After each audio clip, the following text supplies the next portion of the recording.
My name is Demi Poole, and at 45 years old, as a colonel in the United States Army, I thought I'd seen the face of betrayal on the battlefield. But that night, as they snapped handcuffs on my wrists on the very stage where I was being honored, my father raised his champagne flute and smiled. "I was the one who reported her," he said, his voice loud enough for every camera to capture. The room fell silent. Everyone stared at me as if they'd just watched a hero unmask a villain. But I wasn't shocked that he'd done it. I was shocked that after all these years, I still hoped he'd be different. I was shocked that the look of sheer satisfaction in his eyes as he watched me fall hurt more than the cold steel on my skin. He had no idea. His act of destroying me was the very key that would unlock a far worse truth he'd buried for 30 years. Let me know where you're watching from in the comments, hit that like button, and subscribe if you believe that sometimes the greatest battle isn't with an enemy overseas, but with the people who share your own blood. The ballroom of the Willard Intercontinental Hotel glittered under the weight of its own history. Crystal chandeliers dripped light onto the sea of Army service uniforms, the deep blue fabric a symbol of the order and discipline that had defined my entire adult life. The air was thick with the scent of expensive perfume and the low, confident murmur of Washington, D.C. military elite. I stood on the brightly lit stage, the starched wool of my own dress uniform feeling like a second skin. A moment before, a 4-star general had pinned the Distinguished Service Medal to my chest.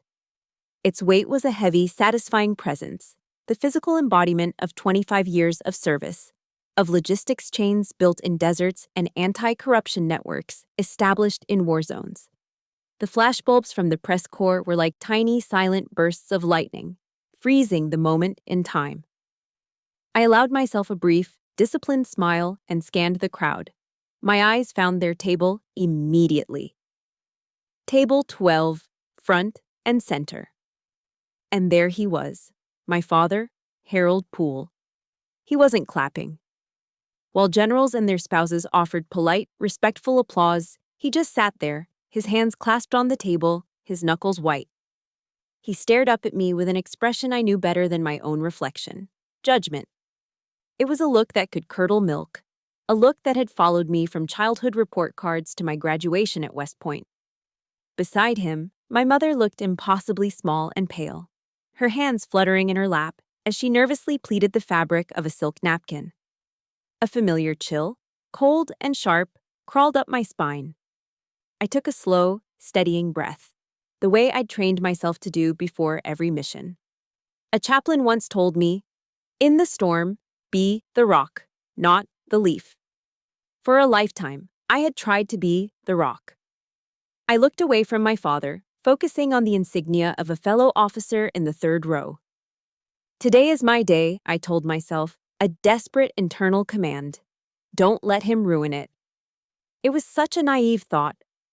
The applause faded, and just as the general was about to return to the podium, 2 men in dark, impeccably tailored suits stepped onto the stage from the wings.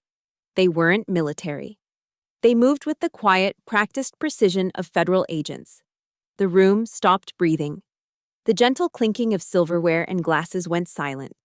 I heard a single, sharp clink from somewhere in the back as a wine glass slipped from a hand and hit the floor.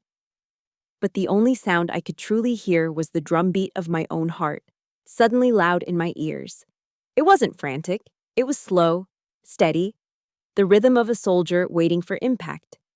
One of the agents, a heavy-set man with a weary face, stepped up to the microphone. "Colonel Demi Poole," he said, his voice flat and devoid of emotion. And then the second agent spoke, his voice cutting through the gilded air like a razor. "You are under arrest for the crimes of espionage and treason against the United States of America." The words echoed off the ornate walls. Treason, treason, treason. A vile, suffocating sound.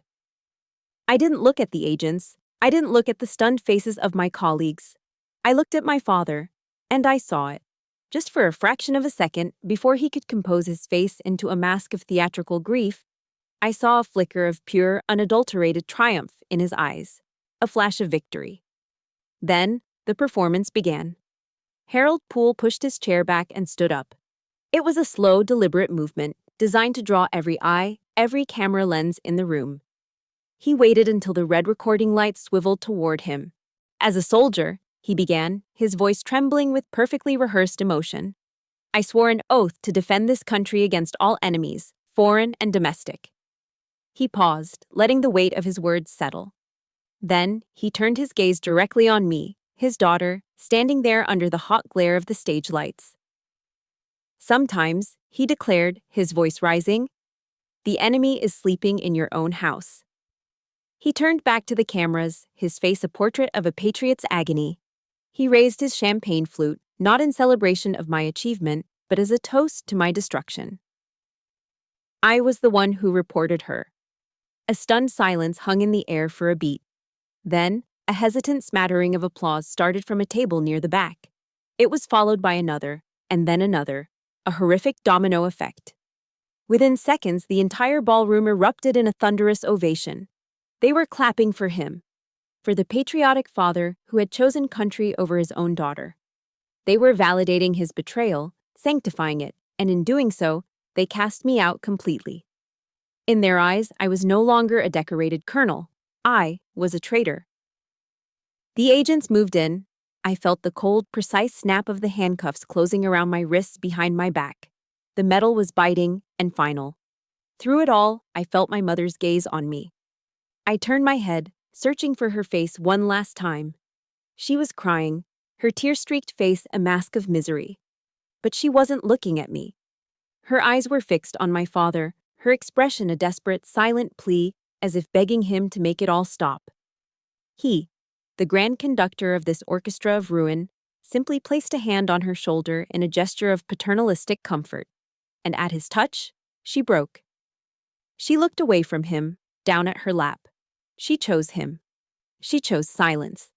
That final act, her quiet surrender, her turning away in my moment of absolute devastation, was a deeper cut than her husband's public declaration. His betrayal was loud and theatrical.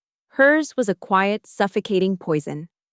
As the agents led me off the stage, past the tables of my former peers who now refused to meet my eye, I was no longer an officer being honored. I was just a daughter, abandoned by both the man who gave me life and the woman who taught me how to endure him. That turning away, it wasn't a new wound. It was just the final twist of a blade that had been there for 30 years. That look of triumph in my father's eyes on stage. It wasn't new. It was just the final exhibit in a museum of grievances he'd been curating my entire life. The betrayal at the Willard Hotel wasn't a sudden storm. It was the final erosion of a dam that had been cracking for decades. As I sat in the silent, sterile processing room, the memories flooded in, each one a perfectly preserved artifact of the man who had just destroyed me. It started small, as these things always do. I was 12, and the world still felt like a place where hard work paid off in simple, satisfying ways. I'd spent a whole summer practicing at the Charleston Rifle Club, my small hands learning the steady discipline of breath and trigger pull. I won the state youth marksmanship competition. I remember running the 6 blocks home, my lungs burning, the heavy gold-plated trophy clutched to my chest like the most precious object in the world. My heart was hammering, not from the run, but from a desperate, childish need for his approval. I burst through the screen door into our small house, shouting, "Dad, I won! I won!" He was sitting in his armchair, reading the Post and Courier.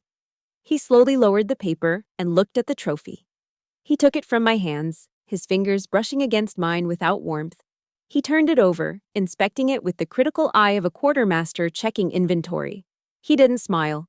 He just grunted. "Good," he said, his voice flat. He walked over to the fireplace and placed the trophy dead center on the mantelpiece. Finally, something came from all my training. That was it. Not, "I'm so proud of you, Demi." Not even a pat on the back. Just a quiet claim of ownership. Later, when his army buddies came over for poker, I'd hear him from the kitchen, his voice booming with false pride. He'd point to the mantle. "Yeah, the kid's got a good eye, but it's all in the coaching. I trained her myself." He had taken my victory, my hard work, and turned it into an ornament for his own ego. It was no longer my achievement. It was his. 4 years later, the acceptance letter from West Point arrived. It was a thick, cream-colored envelope that felt like the key to a different life. My mother cried when I opened it, real tears of joy that streamed down her face as she hugged me tight. "Oh, Demi, my brilliant girl," she whispered. It was a rare, beautiful moment of pure celebration. Then my father came in from the garage, wiping grease from his hands with a rag. He took the letter from me, his eyes scanning the formal text. His face hardened. He didn't throw it, but he let it drop onto the kitchen table with a dismissive flick of his wrist. "So," he said, his voice laced with a familiar, bitter contempt.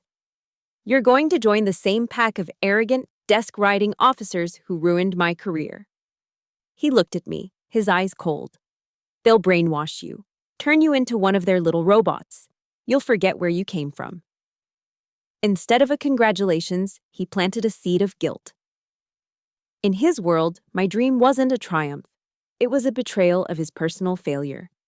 My success was a personal insult to his own stalled life, a life he blamed on everyone but himself. And then there were the Sunday dinners. In the South, Sunday dinner is supposed to be sacred, a time for family, for fried chicken, mashed potatoes, and sweet tea. At our house, it was a weekly tribunal where I was always the one on trial. My father would sit at the head of the table, a can of Pabst Blue Ribbon sweating in his hand, and the sermon would begin.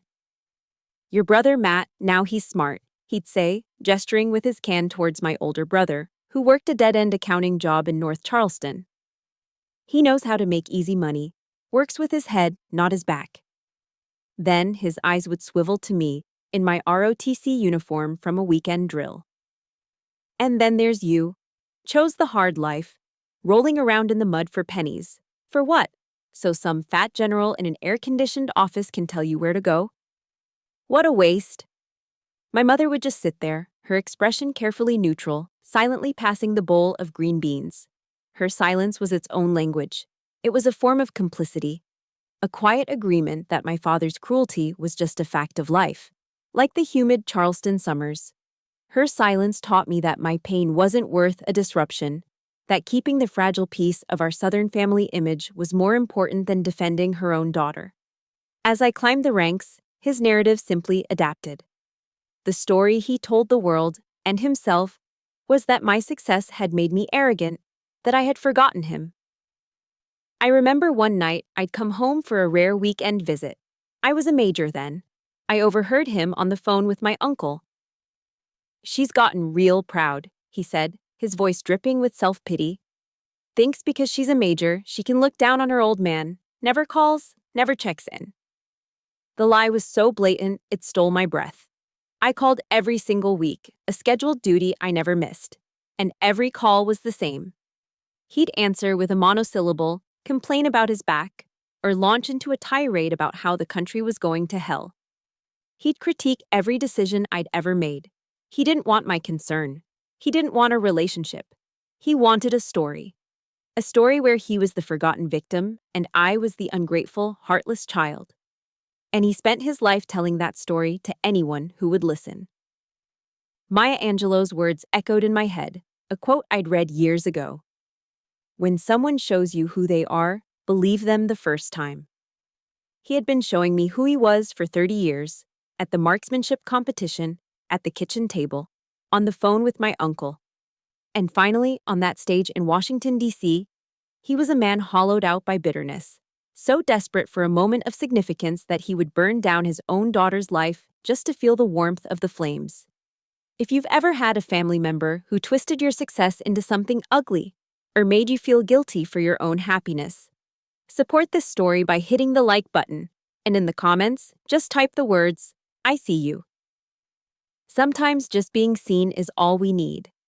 Looking back at that gallery of memories, at all those stolen trophies and poisoned congratulations, the question that burned in my mind wasn't why he did it.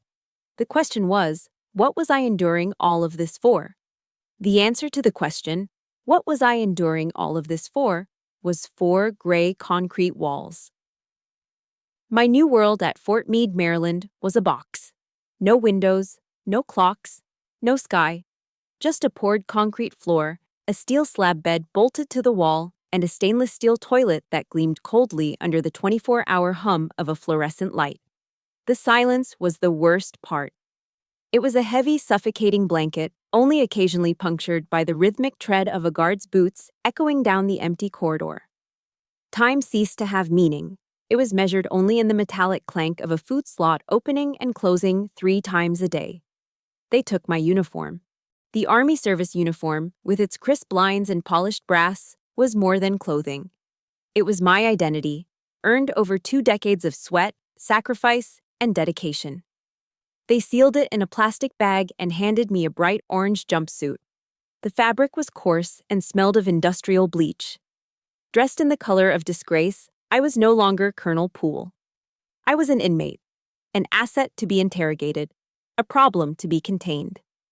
Every morning, a guard would slide a copy of the Washington Post through the slot. It wasn't an act of kindness, it was part of the psychological warfare. And every morning, my father's face was on the front page. Harold Poole, the American hero. Harold Poole, the stoic symbol of uncompromising patriotism. The articles painted him as a modern-day Brutus, a man who loved his country so much he would sacrifice his own child for it.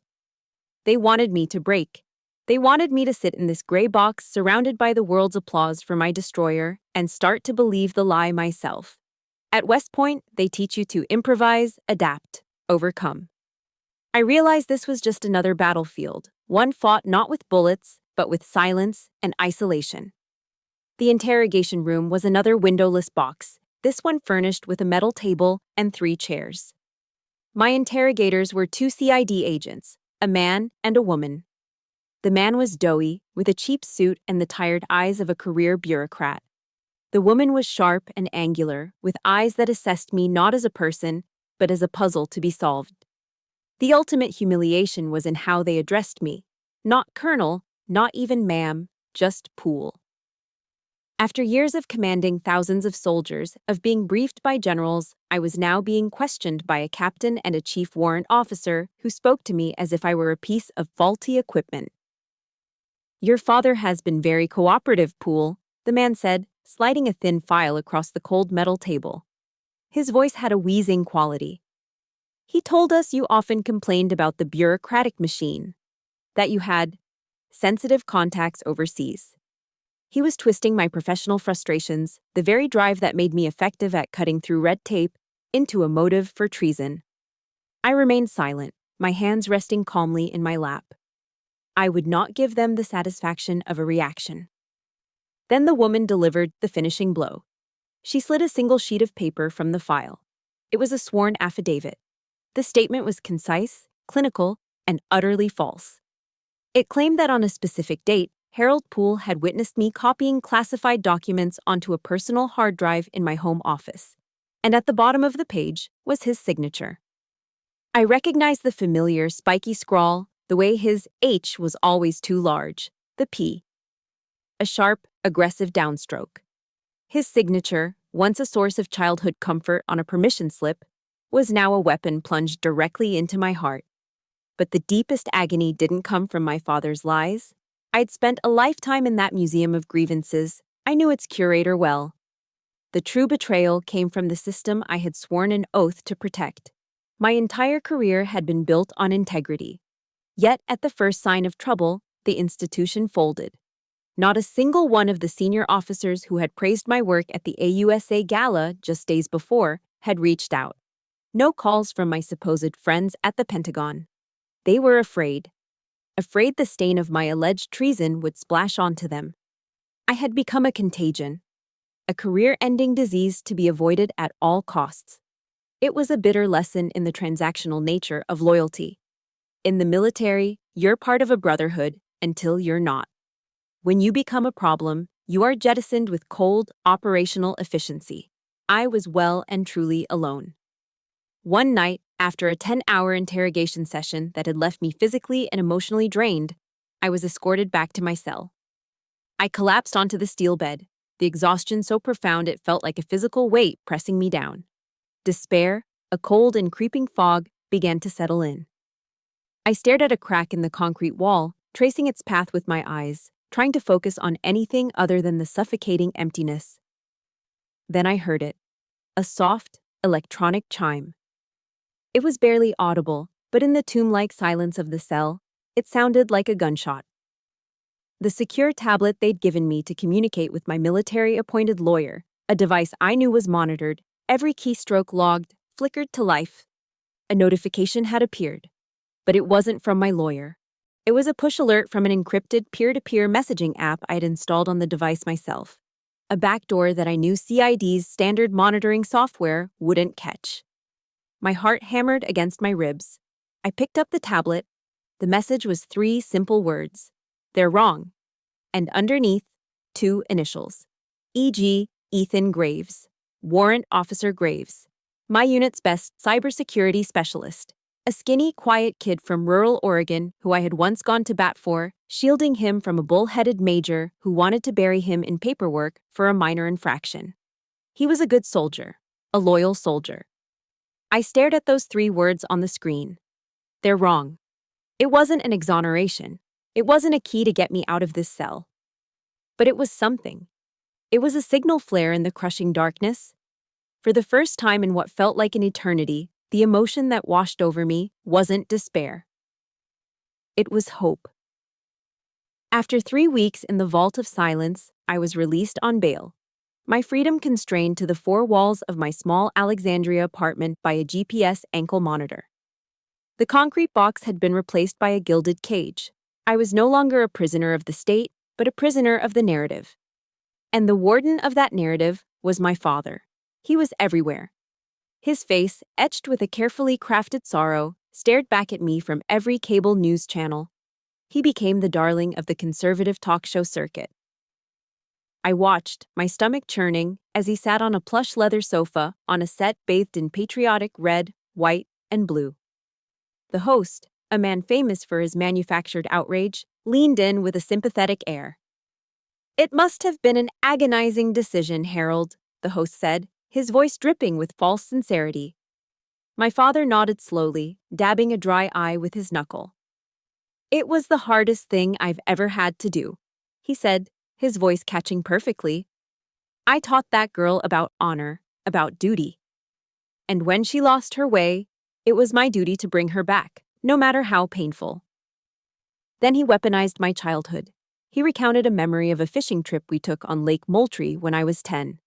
It had been a rare good day, a moment of peaceful connection I had held onto for years.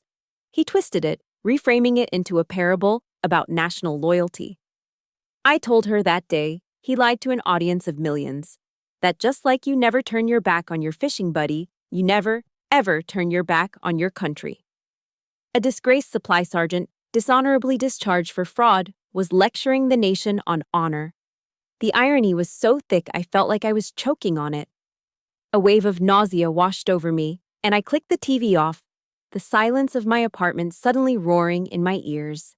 That night, a ghost appeared at my door. Ethan Graves slipped into my apartment after dark, carrying a heavy backpack and moving with the silent efficiency of a man who lives in the digital shadows. "They cut the surveillance feeds to your hallway for 60 seconds, Colonel," he said, not as a greeting, but as an immediate assurance. "We're clean." He set to work, pulling laptops and encrypted drives from his bag. Within minutes, he had established a secure, untraceable communications network inside my own home. He was my chosen family, the one forged in loyalty, not blood. "Ma'am, they're not just framing you," he said, his eyes fixed on his screen while he gestured toward the blank TV. "They're building a myth. They need to turn Harold Poole into a saint to give his testimony weight.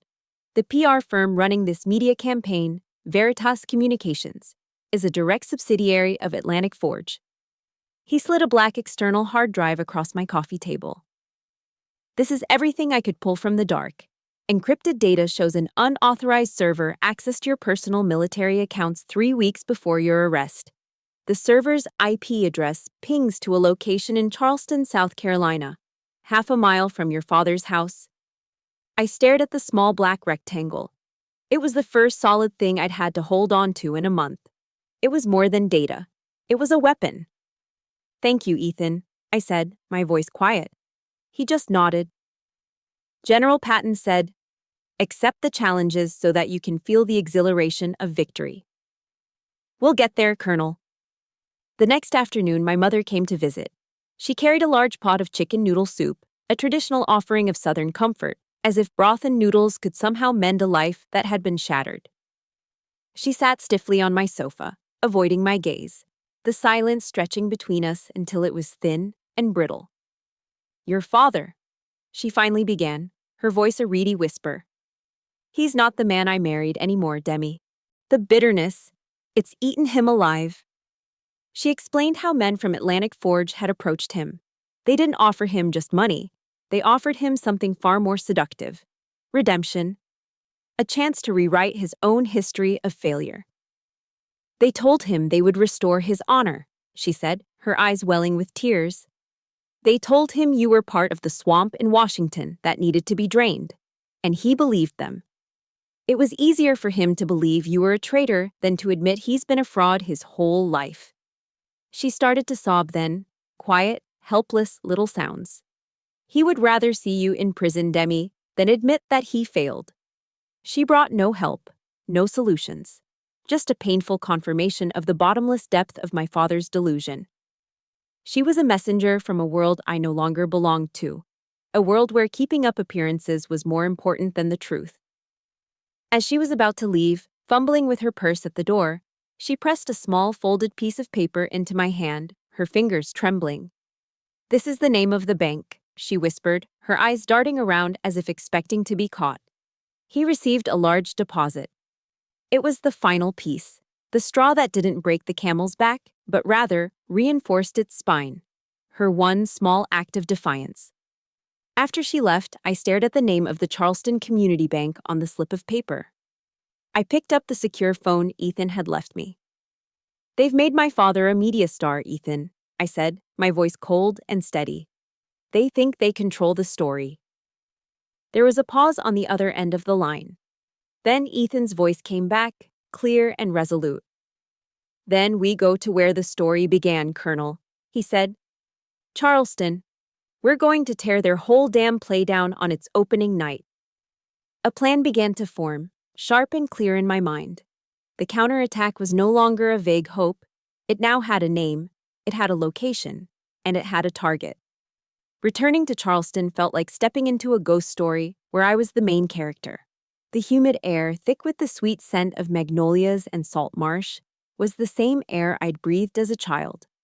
The cobblestone streets and pastel-colored antebellum houses were beautiful, a perfect postcard of Southern charm. But beneath that genteel surface, I knew a dirty conspiracy was festering, and my own family was at its heart. My lawyer had convinced the judge to modify my bail, allowing me to travel under the guise of caring for an ailing mother. It was a perfect cover. Ethan had arrived 2 days before me, establishing our base of operations in a place no one would ever look for a colonel. A cheap, run-down motel off I-26, the kind with flickering neon signs and peeling paint. The room smelled of stale cigarette smoke and industrial cleaner. Taped to the drab, water-stained wall was a complex diagram Ethan had created, a spiderweb of names, shell corporations, and wire transfers connecting Harold Pool to Atlantic Forge. In the center of it all was my name. Welcome to the battlefield, Colonel, Ethan said, handing me a paper box. Inside was fried chicken and a biscuit from a nearby Bojangles.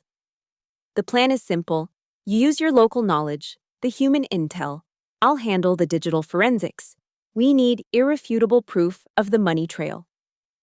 Sitting on the edge of a lumpy mattress, eating greasy fried chicken under the buzz of a fluorescent light, I felt less like a daughter returning home and more like a deep-cover operative infiltrating enemy territory. General Grant's words came to mind. I propose to fight it out on this line if it takes all summer. My summer of war had just begun. The next morning, armed with the scrap of paper my mother had given me, I walked into the Charleston Community Bank. It was the same bank where I'd opened my first savings account, depositing birthday money from my grandmother. The polished marble floors and hushed, air-conditioned quiet felt strange, like a memory viewed through distorted glass. Behind the teller counter was Mrs. Gable, a kind grandmotherly woman with perfectly coiffed silver hair who had known me since I was a girl in pigtails. Her warm smile faltered when she saw me, replaced by a look of pity and confusion. "Demi, dear," she said quietly, I saw the news." "I know, Mrs. Gable," I said, keeping my voice low and steady. "I need your help." In the privacy of her small glass-walled office, her professionalism kicked in. She hesitated when I asked to see my father's recent statements, citing privacy regulations. I didn't argue. I just leaned forward and looked her straight in the eye. "Mrs. Gable, you've known my father your whole life, and you've known me. Who do you think is telling the truth here?" She held my gaze for a long moment, her expression softening. With a heavy sigh, she turned to her computer, her fingers clicking on the keyboard. She printed a single page and pushed it across the desk. My eyes scanned the columns of figures until I found it. A wire transfer for $30,000 deposited 2 days before my arrest from a company called AF Systems LLC. "He told me it was an advance," Mrs. Gable said, her voice barely a whisper, filled with doubt, "for a documentary being made about his life in the service." I folded the paper and put it in my purse. "Thank you, Mrs. Gable. You've done the right thing." As soon as I was back in my rental car, I texted Ethan, "AF Systems, LLC." Less than 5 minutes later, he replied, "Confirmed. Shell Corporation, wholly owned subsidiary of Atlantic Forge." That evening, I went to my childhood home. The house felt smaller, haunted by the ghosts of what it was supposed to be. My mother didn't greet me with questions or accusations. She just led me to my old bedroom, her movements furtive and silent. She pulled an old shoebox from the back of the closet and handed it to me. Inside was a meticulously organized collection of my father's financial documents, bank statements, credit card bills, loan applications, that she had been secretly gathering for weeks. "He's become a different person, Demi," she said, her eyes filling with tears. "He talks all the time about his legacy, about getting the recognition he deserves. They gave him what you and the Army never could, a feeling of importance." I sifted through the papers, the smell of dust and old cardboard filling the air. And then I found it. Tucked between a car insurance policy and a tax return was a contract. A formal agreement between Harold Poole and Veritas Communications, the PR firm owned by Atlantic Forge. It wasn't a contract for a documentary. It was a consulting agreement, outlining a payment schedule in exchange for his full cooperation in the internal investigation and public relations campaign concerning Colonel Demi Poole. He wasn't a victim. He wasn't a pawn. He was a paid contractor. The truth was colder and uglier than I had ever imagined. News of my presence in Charleston traveled fast. The next night, after a tense dinner with my mother, I was walking back to my car in the parking lot of a local seafood restaurant. A figure stepped out from behind a large pickup truck, blocking my path. It was the smug-faced journalist from Fox News, the one who had interviewed my father. "Colonel Poole," he said, a slick, predatory smile on his face. He was shorter in person. "I think we can help each other out. My employers are prepared to arrange for the charges against you to be quietly dropped. All you have to do is sign a non-disclosure agreement. Maybe take a long vacation out of the country for a while." It was a threat wrapped in the language of a business deal. "Get out, or we will crush you." I let a small, cold smile touch my lips. I remembered the tiny recording device, disguised as a button on my blazer, that Ethan had insisted I wear. "Tell your boss I'm not interested in a clean record," I said, my voice steady. "I'm interested in the truth." I turned and walked away, not looking back, my heart pounding a steady, defiant rhythm. I could feel his eyes on my back. He thought he was setting a trap for me. He had no idea he had just walked into mine. The annual Charleston Magnolia Festival was the picture of Southern propriety. Held in White Point Garden, the air was a sweet perfume of blooming flowers and salty sea breeze from the harbor. The entire town, it seemed, was there. Families spread out on picnic blankets, women in bright floral dresses fanning themselves in the shade of ancient oak trees. It was a celebration of community, tradition, and above all, appearances. It was the perfect stage for my father's next performance. Ethan and I stood at the edge of the crowd, half hidden by a statue of a forgotten Confederate general. We watched as Harold Poole was introduced as Charleston's Patriot Citizen of the Year. He walked onto the gazebo stage not in his old, ill-fitting uniform, but in a tailored navy blue suit that I knew had been paid for by Atlantic Forge. He looked polished, important. He looked like a lie. He started his speech with a predictable ode to family values and tradition, his voice resonating with practiced sincerity. The crowd nodded along, captivated. Then he expertly pivoted the narrative to his favorite subject, his own heroic suffering. Recently, he began, his voice dropping into a dramatic hush. My family has endured a great trial. He paused, letting the crowd lean in. My daughter, a woman I love with all my heart, has lost her way. I felt my jaw clench. Ethan shot me a concerned glance, but I just shook my head, my eyes fixed on the man on the stage. She was influenced by the corrupt ideologies in Washington, he continued, his voice rising with righteous indignation. She forgot the values her mother and I worked so hard to instill in her. He scanned the crowd, his face a mask of profound sorrow, and then he delivered the kill shot. And my poor wife, he said, his voice cracking. My loving, devoted wife. In her boundless love for our daughter, her mind has been poisoned. She's been manipulated. She has even been convinced to help hide her daughter's misguided actions. A collective gasp rippled through the crowd. Murmurs broke out. I could feel dozens of eyes turning in my direction, people in the crowd recognizing me. Their looks weren't just curious anymore, they were a mixture of pity and contempt. He hadn't just made me a traitor to my country. He had painted my mother as a weak, foolish old woman, a pawn manipulated by her own monstrous child. He had taken her one small act of courage, giving me the bank name, the shoebox, and twisted it into a symptom of her senility and my evil. Something inside me snapped, a cold, clean break. The blood in my veins felt like it was boiling, a searing heat that rose from my chest into my throat. This was no longer about me, my career, my reputation. I could endure the attacks on those. But this was an attack on my mother, the woman who had suffered his tyranny in silence for 40 years, the woman who, in her own quiet, terrified way, had tried to help me. He was punishing her for it, publicly, turning her into a pathetic footnote in his grand story of patriotic martyrdom. I looked at Ethan, my vision narrowing.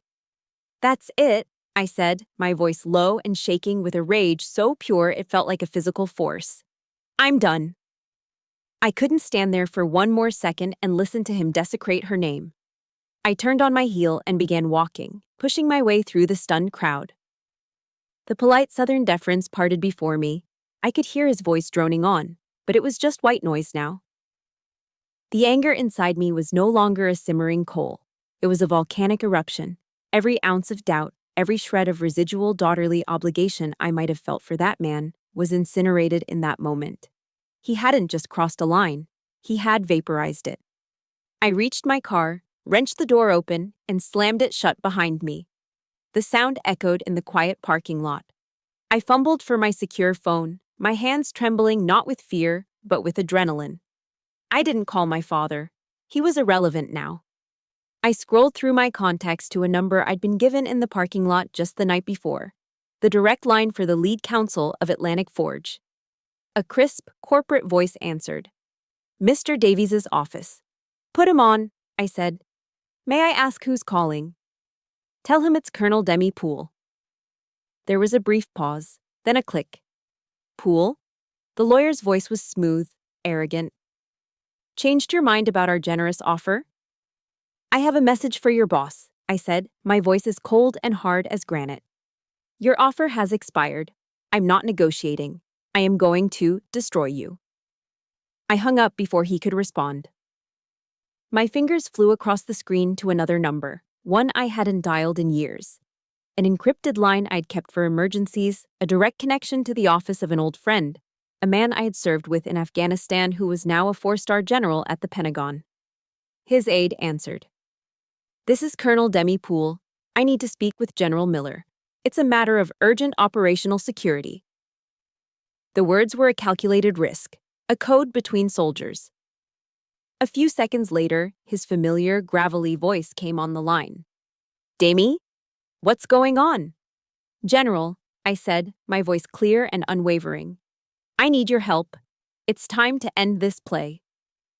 The battle had officially begun. There's a moment when silence is no longer an option. If you believe in the power of finally standing up and speaking your truth, hit that like button to support this fight. And in the comments, just type the words, "No more silence." Let's create a chorus they can't ignore. My call to the Pentagon was a lit match tossed into a room full of gasoline. The results came 12 hours later, not with a loud explosion, but with the quiet, authoritative buzz of the secure phone at Zoto 600 sharp. It was General Miller. His voice was all business, the familiar, gravelly tone of a man who'd spent his life making decisions that carried immense weight. There was no preamble, no small talk. Demi, he started, I always knew you were clean. My hands were tied by procedure. You know how it is up here.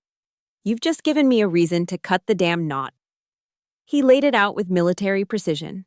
For the past 18 months, a multi-agency task force had been running a quiet investigation into Atlantic Forge, suspecting them of corporate espionage and bribing government officials. But the company was a fortress, firewalled by lawyers and political connections. The task force was stalled, lacking a critical piece of the puzzle. An asset on the inside, someone who could give them a first-hand look at the company's methods. Unintentionally, Colonel, you became their bait, Miller explained, his voice grim. They used you to create a smokescreen, a media circus to distract from their real operations. Now, you're going to be the hunter. You have my full but covert operational support. I'm giving you the green light. Tell me what you need. For the first time since the cold steel of the handcuffs had closed around my wrists, I felt the ground beneath my feet again. The suffocating isolation began to recede. I wasn't a disgraced officer fighting a lonely battle anymore. I had the full, quiet backing of the United States Army. The dynamic of our mission shifted entirely. Ethan and I turned our dingy motel room into a functional tactical operations center. The diagram he'd taped to the wall became our mission board. The spiderweb of deceit, our battlefield map. I stood before it, studying the lines connecting my father to Atlantic Forge, a bitterness rising in my throat. At West Point, they drilled Sun Tzu's The Art of War into us. Know your enemy and know yourself, and you will not be imperiled in 100 battles. I knew their weaknesses intimately. Atlantic Forge's was a bottomless, predictable greed. My father's was a fragile, all-consuming pride. We would exploit both. We need more than digital evidence, Ethan, I said, pacing the small, threadbare patch of carpet between the beds. The bank statements, the contract, that's for a courtroom. First, we have to win the war of perception. We need a show of force, something undeniable, something that will make the truth a physical presence in the room. Ethan nodded, his expression serious, his fingers never stopping their fluid dance across his keyboard. Hard power projection. I get it. I know some guys, he said simply. He opened a secure video link on his laptop, the connection bouncing through half a dozen servers before it stabilized. On the screen, the face of a hardened, no-nonsense command sergeant major appeared. His name was Marcus Thorne, and he looked like he was carved from granite. He was the team leader for a platoon in the 75th Ranger Regiment, the Army's elite light infantry. I had worked with his men on a particularly nasty deployment in Afghanistan's Kunar province. I remembered them well. Fearless, professional, and fiercely, unshakably loyal to those they trusted. I laid out the plan for him, the objective, the timing, the specific display of disciplined, non-aggressive presence required. It was an unorthodox request, asking active duty Rangers to participate in what was essentially a civilian operation. I didn't know what he would say. Officially, in the eyes of the world, I was still a traitor. He listened intently, his gaze unwavering, his expression unreadable. When I finished, a silence hung in the air. He didn't ask a single question about the charges against me. He didn't ask for authorization codes. He didn't hesitate for a second. Colonel, Sergeant Major Thorne said, his voice a low, steady rumble that carried absolute conviction. "You just give us the time and place. We'll be there." That simple, unconditional statement of trust, from a soldier I hadn't seen in 5 years, hit me harder than any accusation ever could. This was the brotherhood I'd signed up for. This was my real family. A lump formed in my throat, not from anger or despair, but from overwhelming gratitude. 24 hours later, General Miller delivered our ultimate weapon, our legal Excalibur. He sent a secured file to Ethan's laptop. "Read this," he ordered over the phone. The document was a retroactive presidential memorandum, classified top secret. It officially assigned me, Colonel Demi Poole, to a classified counterintelligence investigation, codenamed Operation Evergreen. The target, Atlantic Forge. My arrest, the media campaign, the entire public crucifixion, it was all being officially and legally reframed. "Legally speaking, Demi," Miller explained, a note of grim satisfaction in his voice. "As of this moment, you were never a framed victim. You were a deep-cover operative executing a sanctioned counterintelligence mission. Every charge against you is now null and void. Anyone who knowingly aided the false narrative against you is now guilty of obstruction of justice." It wasn't just a legal shield, it was a sharpened sword. It transformed my status from the accused into the accuser, the hunted into the hunter. All our collected evidence wasn't just for my defense anymore, it was now ammunition for the prosecution of my enemies. And then, as if orchestrated by fate, the perfect opportunity presented itself. My mother called, her voice trembling with confusion. An invitation had arrived at the house, delivered by courier. Thick, cream-colored cardstock with an embossed gold eagle. The Charleston chapter of the Association of the United States Army was hosting a Special Veterans Honors Gala. The guest of honor, slated to receive the Voice of Duty Award for his moral courage, was my father, Harold Poole. The location was the final, arrogant twist of the knife, the grand ballroom of the Charleston Place Hotel. The very same venue where my life had been publicly detonated nearly a year before. Ethan looked at the digital copy of the invitation on his screen, his expression grim. "They're recreating the scene of the crime to humiliate you one last time, Colonel. To put the final nail in the coffin." I looked at the invitation, at my father's name printed in elegant script. A slow, cold smile spread across my face. It wasn't a smile of warmth. It was the smile of a predator that has just seen its prey walk willingly into a perfectly laid trap. "No, Ethan," I said, my voice quiet and certain. "They're not. They're setting the stage for their own curtain call." I looked up at our mission board, at the interconnected lines of their conspiracy. "Get the team ready. We're going to war." The ballroom was exactly as I remembered it, a perfect glittering replica of my personal hell. The same crystal chandeliers cast the same soft, forgiving light. The same gold-embossed AUSA logos adorned the walls. It was a stage reset for the second act of a tragedy, and my father was playing the lead. He walked to the podium, soaking in the applause. He was wearing the same navy suit, his face beaming with the self-satisfaction of a man who believed he was the hero of his own story. He gripped the microphone, cleared his throat, and began his well-rehearsed speech. "Duty," he said, his voice resonating with false humility, "is a lonely road." The audience listened, rapt with admiration for the patriot before them. I stood at the back of the room, concealed in the deep shadows near the service entrance. I was in my full Army service uniform, the deep blue fabric immaculate, the brass polished to a mirror shine. It felt different this time. Not a costume for my own execution, but armor for the coming battle. Ethan stood beside me, a sleek black briefcase held firmly in his hand. "It's almost time, Colonel," he whispered. My heart was pounding, a hard, steady rhythm against my ribs. It wasn't the beat of fear, it was the beat of anticipation. The final countdown. My father was reaching the crescendo of his speech, his voice thick with emotion as he spoke of difficult choices and moral courage. And at that precise moment, the grand double doors at the entrance to the ballroom swung open. It wasn't federal agents this time. It was a 6-man fire team of the 75th Ranger Regiment. They were in their full combat uniforms, the digital camouflage pattern a stark, gritty contrast to the black tie finery of the gala. They moved in perfect synchronized silence, their boots making no sound on the thick carpet. They didn't shout. They didn't run. But their disciplined, lethal presence sucked all the air out of the room. A wave of silence rolled from the back of the ballroom to the front as every head turned to watch them. They moved in a wedge formation, parting the stunned crowd as they marched directly towards the stage. Leading them was Warrant Officer Ethan Graves.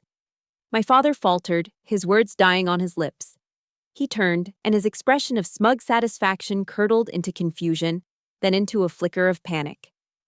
The Rangers fanned out, forming a silent, unbreachable cordon at the back of the stage, their faces impassive, their posture radiating absolute control. Ethan walked calmly to the podium. He didn't shove my father aside, but with a polite yet firm gesture, he effectively displaced him, taking control of the stage.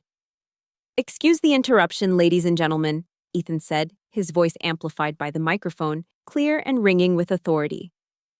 "I have a formal announcement from the Department of the Army." He opened the briefcase and produced a single, sealed manila folder. "By order of the President of the United States, all charges against Colonel Demi Poole are hereby dropped and expunged," he declared. A shocked murmur went through the audience. Ethan raised his voice slightly, cutting through the noise. "Her actions over the past year were part of a sanctioned counterintelligence mission, Operation Evergreen, to investigate the illegal activities of the defense contractor Atlantic Forge." A collective gasp swept the room. My father staggered back a step, his face draining of all color. He looked utterly bewildered, a man whose script had just been set on fire. But the show wasn't over. Ethan gave a subtle signal to a technician at the back of the room. The two enormous projection screens on either side of the stage, which had been displaying the event's logo, suddenly flickered to life. The first thing to appear was an audio waveform. Then the sound of my voice filled the ballroom, crisp and clear from the button microphone I had worn.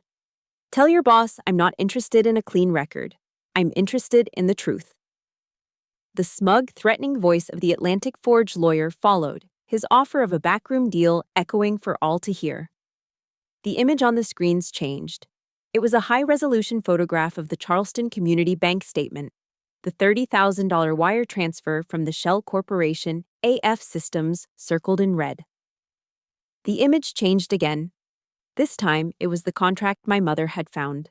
The agreement between Harold Poole and the PR firm, his signature clearly visible, outlining his role as a paid contractor in their smear campaign. Gasps of disbelief and outrage erupted from the crowd. Then came the final, irrefutable proof. Ethan had hacked the security footage from the parking garage of a downtown office building. The video was grainy, but the subjects were unmistakable.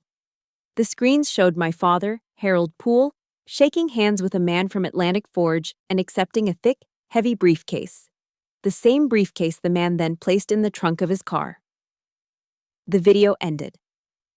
The room was plunged into an abyss of absolute silence. Every eye in that ballroom was now on my father. He wasn't a hero. He wasn't a patriot. He was just a cheap sellout. He seemed to shrink before our eyes, slumping into the chair behind the podium, no longer a man on a stage, but a rat in a trap. He looked small, pathetic. As the house lights came up, I stepped out of the shadows. I walked the long aisle through the silent, staring crowd, my shoes clicking with a steady, resolute rhythm on the polished floor. I walked up the steps and onto the stage, stopping directly in front of him. I looked down at the broken man in the chair. In his eyes, I saw no remorse, only the blank, terrified confusion of a narcissist whose audience had finally walked out on him. Proverbs 26:27 whispered in the back of my mind. Whoever digs a pit will fall into it. If someone rolls a stone, it will roll back on them. His stone had just rolled back and crushed him. The game was over. Victory doesn't feel the way you think it will. There is no soaring music, no slow-motion celebration. There is only the ringing silence after the final shot has been fired. The night of the gala, after the chaos had subsided and federal agents had quietly taken Atlantic Forge executives into custody, I didn't feel triumphant. I felt hollowed out, utterly exhausted. The entire city of Charleston was buzzing with the scandal of the Poole family, but I couldn't stay in the sterile quiet of my hotel room. I got in my rental car and just drove, my hands steady on the wheel, my mind strangely calm. I found myself pulling into the parking lot at Waterfront Park, the same place I used to ride my bike as a kid to escape the suffocating anger in my house. The salt air was cool and clean, a gentle breeze rustling the palmetto trees. I saw him sitting on one of the park benches overlooking the dark, shimmering water of the harbor. He was just a silhouette against the distant lights of the Ravenel Bridge. As I got closer, I saw that he looked a decade older than he had just 24 hours before. The expensive navy suit, which had made him look so powerful on stage, now looked like a costume on a broken mannequin. It hung loosely on his shrunken frame. I sat down on the other end of the bench, leaving a deliberate space between us, a boundary. We sat in silence for what felt like a long time, the only sounds the gentle lapping of water against the seawall and the distant clang of a buoy. There was nothing left to fight about. The war was over. All that remained were the casualties. "They told me you dishonored the uniform," he finally said, his voice a dry, hoarse rasp. He didn't look at me, just stared out at the black water. "They said I was the only one who could stop you." I didn't say anything. I just listened, giving him the space to unravel the narrative he had clung to for so long. "I wanted to believe it," he continued, his voice barely a whisper. "It made me feel important again. Like I was back in the service, like the old days." "What old days, Dad?" I asked, my voice gentle. He finally turned his head, but his eyes were unfocused, looking at a past only he could see. Before they kicked me out. Before everything." For the first time in my entire life, I didn't hear the familiar tones of arrogance or blame in his voice. There was no finger-pointing, no self-pitying tirade. There was only a vast empty space where a man's pride used to be. I remembered a phrase I'd heard in an Al-Anon meeting I'd attended with a friend years ago, a mantra for dealing with the destructive behavior of others. You can't control it, you didn't cause it, and you can't cure it. For years, I had secretly believed that if I were just successful enough, just perfect enough, I could somehow cure his bitterness. Now I saw the truth. His sickness was his own. "I just wanted to be right," he confessed, the words so quiet I almost missed them. Just for once. And that was the most honest thing I had ever heard him say. It was a confession of a lifetime spent feeling wrong, feeling like a failure. A tear escaped my eye and slid down my cheek. It wasn't a tear of pity. It was a tear for the tragedy of it all. The tragedy of a man who had spent his entire life running from himself, only to end up right here, alone on a park bench in the dark. "Being right doesn't always mean being good, Dad," I replied softly. "And I don't need an apology from you. An apology wouldn't mean anything now." I took a deep, steadying breath, the salt air filling my lungs. "I just need you to stop. Stop using me to measure your own worth. Stop making my life a character in your play." He finally turned to look at me, his eyes wide and lost, like a child who doesn't understand the rules of a game he's just lost. "So what happens now?" he asked, his voice cracking. I stood up and walked to the railing, looking out at the dark harbor, at the lights of Fort Sumter blinking in the distance. I felt a profound sense of peace settle over me, a quiet stillness in the center of my soul. The anger was gone. The resentment was gone. All that was left was a deep, sad clarity. "I forgive you," I said, and as the words left my lips, I realized I meant them. It wasn't a gift I was giving him. It was a gift I was giving myself. Not because you deserve it, but because I deserve peace. I turned back to him. "But I can't forget. Our relationship, whatever it was, it ended last night. You'll always be my father. That's a fact of biology.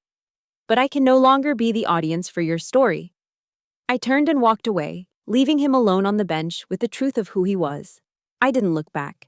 The immense weight I had carried on my shoulders for 45 years, the desperate need for a father's approval that had driven and haunted me my entire life, finally, mercifully, lifted. I was free. Healing is not a destination, it's a journey. It doesn't arrive like a thunderclap, but like a quiet sunrise you only notice has happened when you feel the warmth on your skin. My sunrise began a few months after the gala, on a humid Memorial Day in Charleston. I was standing in the crowd at the annual parade, watching the high school marching bands and local veterans groups pass by. An unexpected speaker was added to the ceremony at the last minute. It was my father. He walked to the podium not in a suit, but in his old, faded Army uniform, the one that fit him a little too tightly now, the fabric frayed at the collar. There were no news cameras, no prepared script. He looked out at the familiar faces of his community, his neighbors, and his peers. "I was wrong," he said, his voice quiet but clear, carrying across the silent park. "I confused attention with honor. I confused bitterness with duty. And I hurt the daughter I was supposed to protect." He never looked at me, just kept his gaze fixed on the horizon. The crowd didn't applaud or condemn. They just listened, a quiet, reluctant acceptance of a late but courageous first step. It wasn't forgiveness, it wasn't a reconciliation. But it was a start. His start. After the ceremony, I drove alone out to the old fishing pier on Lake Moultrie, the same one he had talked about on television. The wooden planks were weathered and gray, warped by years of sun and rain. In my wallet, I carried a photograph, its corners soft and creased from years of being handled. It was a picture of me at 10 years old, standing on this very pier, beaming with a gap-toothed smile, holding up the first fish I ever caught. My father stood beside me, his arm around my shoulder, a rare, genuine smile on his face. For so long, that photo had been both a comfort and a curse. It was a reminder of a happiness that felt real, and a painful symbol of everything I thought I had lost. It represented the father I'd always craved and the daughter I'd always tried to be. I took it out of my wallet and looked at it one last time. I saw not a lost dream, but a memory. Just a moment in time, nothing more, nothing less. I held it up and let the breeze take it. The small rectangle of paper fluttered for a moment, catching the light before gently landing on the surface of the water. It floated there for a moment, then began its slow journey out into the lake, carried by the current. I wasn't erasing the past. I was just letting go of the need to live in it. A year later, I found myself standing on another stage. This one was far more intimidating than any ballroom. I was at the United States Military Academy at West Point, delivering the keynote address for graduation week. My career had been fully reinstated. The executives from Atlantic Forge were facing a slew of federal charges. The truth had won. I stood at the podium in Mickey Stadium, looking out at the long gray line, thousands of cadets, their faces young, disciplined, and full of the fierce, unshakable belief that they could change the world. I saw myself in their eyes, the same burning ambition, the same unwavering commitment to the ideals of duty, honor, country. I had been invited to speak on the topic of honor in the age of disinformation. I didn't tell them the details of my story. They didn't need to know the specifics of my war.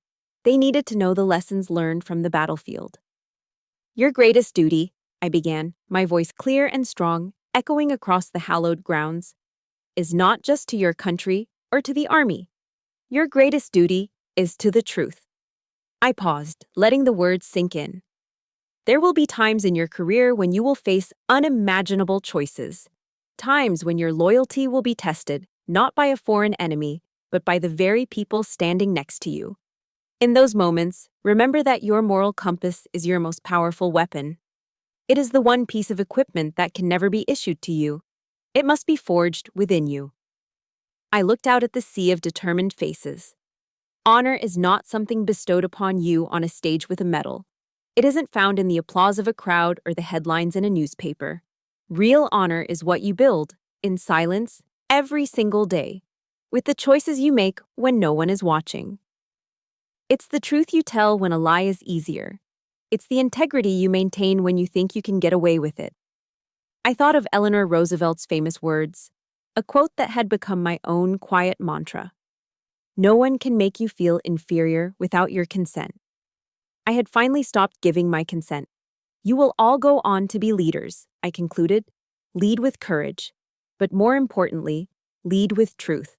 Because in the end, that is the only legacy that will ever truly matter. When I finished, a profound silence held the stadium for a beat. And then, the entire corps of cadets rose to their feet as one, their applause thundering against the granite walls. It was a sound of respect, of understanding. And in that moment, I knew I had finally found my true legacy. It wasn't my rank. It wasn't a medal pinned to my chest. It was this moment, this lesson, passed from one soldier to the next. A small piece of hard-won truth given to a new generation, ready to build an honorable future of their own. Thank you for walking this road with me. My story is proof that your value is not determined by the family you were born into, but by the integrity you build within yourself. The battles we fight behind closed doors are often the hardest, but they are the ones that forge who we are truly meant to be. If this story resonated with you, please consider sharing it with someone who might need to hear that they are not alone. And for more stories about resilience and finding your own truth, make sure you're subscribed to the channel. Thank you for listening.